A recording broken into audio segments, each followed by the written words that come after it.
Hello, and welcome to Foss Fiction. Thank you for joining us for Chapter 2 of The Guardian of Ailos, written and performed by Michael B. Foss.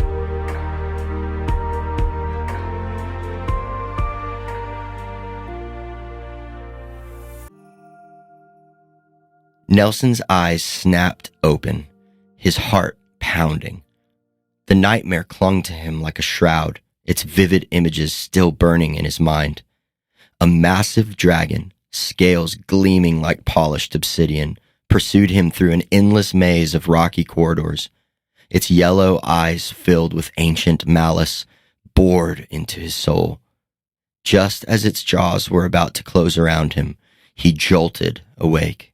Shaking off the remnants of the dream, Nelson realized he was drenched in sweat.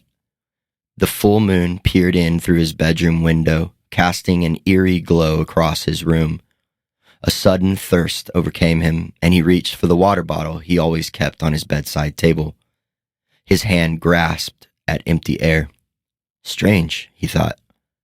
I could have sworn I put it there. It must still be in the kitchen. As soon as his feet hit the ground, he knew something was off. The cold bite against his ankles, the missing water bottle, and now, he didn't quite know how to explain it, but everything felt blurry. The moonlight was too bright, the floor was too wobbly. Looking down, he saw something small, something silver, Sid's locket. His heart skipped a beat. How did it get here? He distinctly remembered Sid wearing it when they parted ways earlier. It felt warm in his hand, like a smooth stone sitting in the heat all day. He turned it over and noticed it was glowing. Something inside of the locket was leaking light, a soft red glow. It enticed him. An overwhelming curiosity flooded his mind. There was something powerful inside, and he had to know what it was. His thumb flipped open the latch to find a small, red gemstone.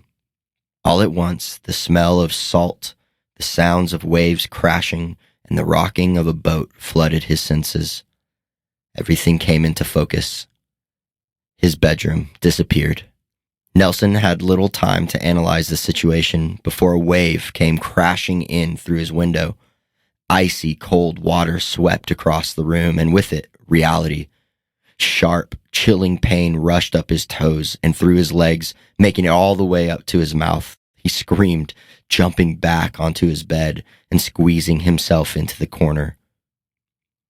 The room, or boat, wherever he was, kept filling, and filling fast.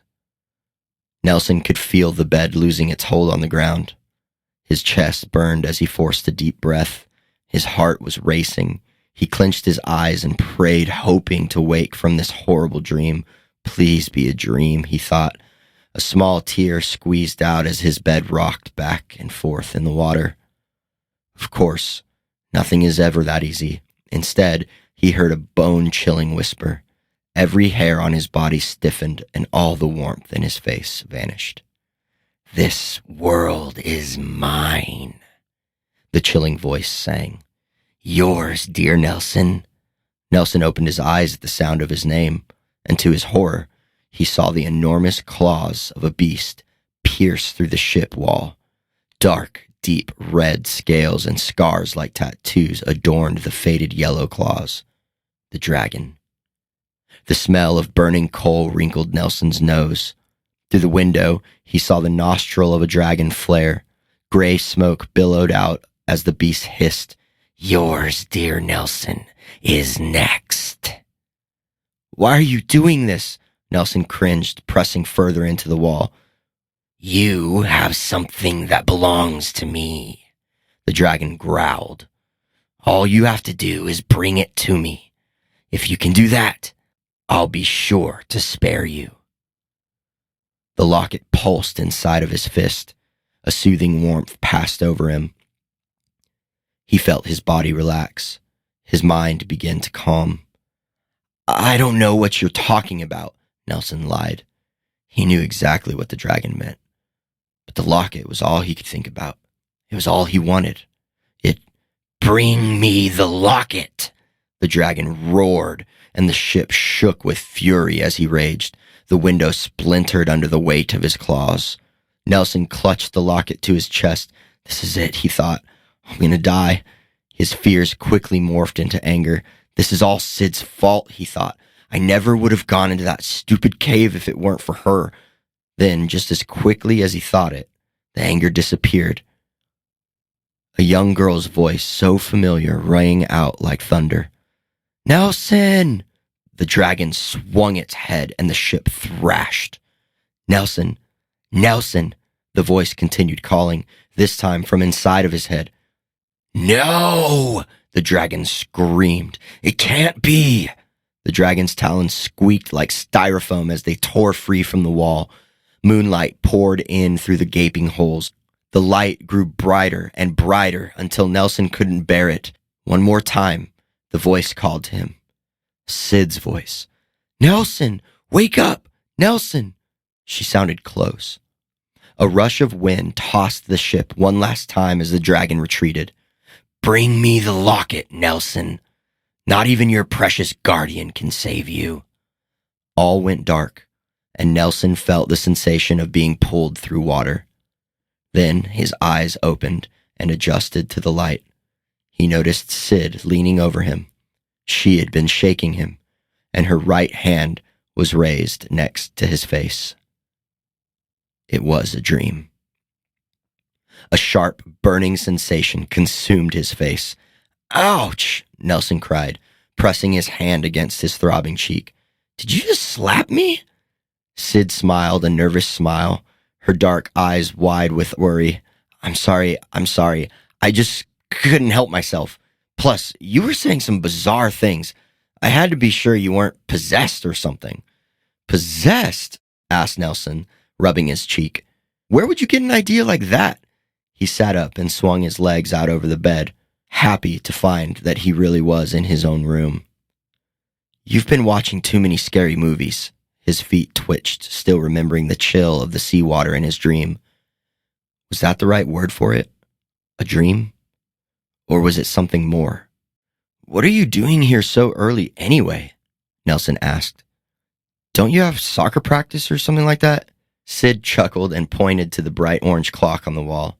Both of the bright blue hands stretched straight up to 12. I wouldn't call that early, she said. 12? Nelson shouted and jumped out of bed. Sid chuckled and turned toward the window. Nelson's other cheek turned red, this time from a different kind of embarrassment.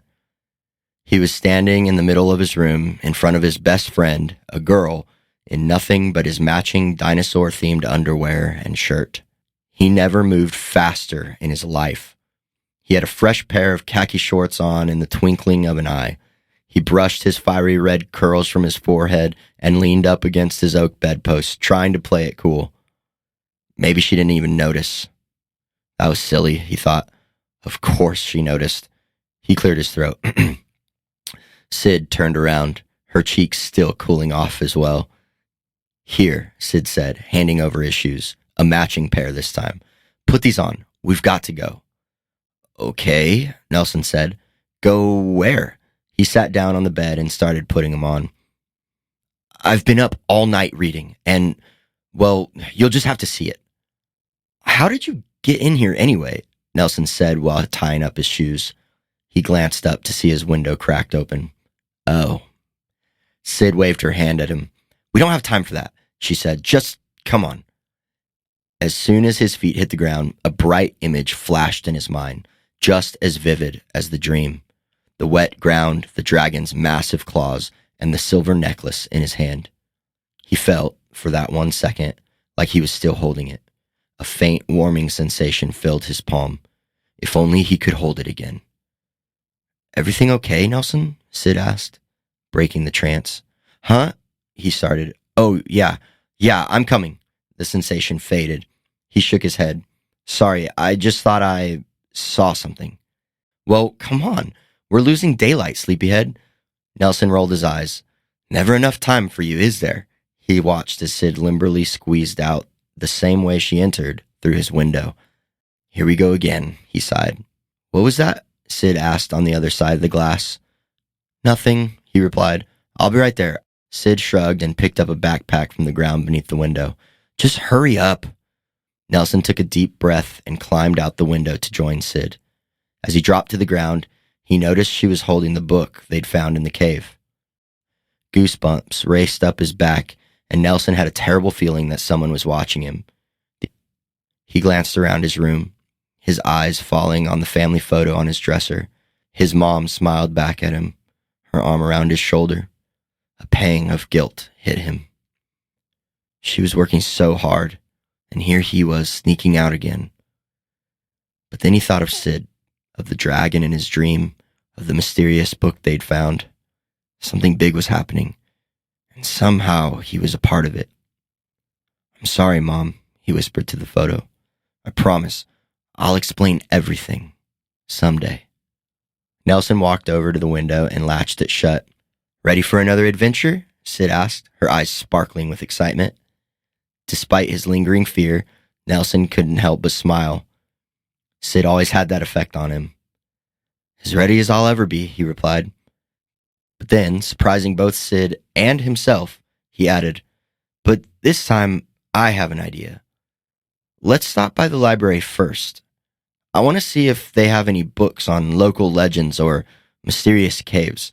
Maybe we can find some clues about what we're dealing with.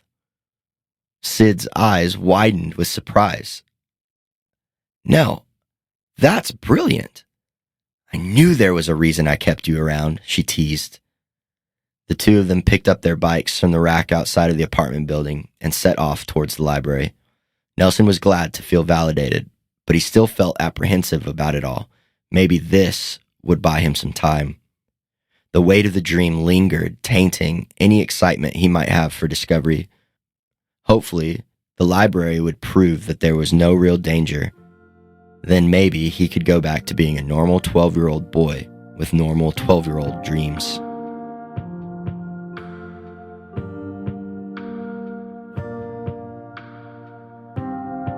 That was Chapter 2 of The Guardian of Ailos. As a reminder, I'd love to hear your thoughts, so please leave a comment or come find us on Substack, and we'll be right back next week with Chapter 3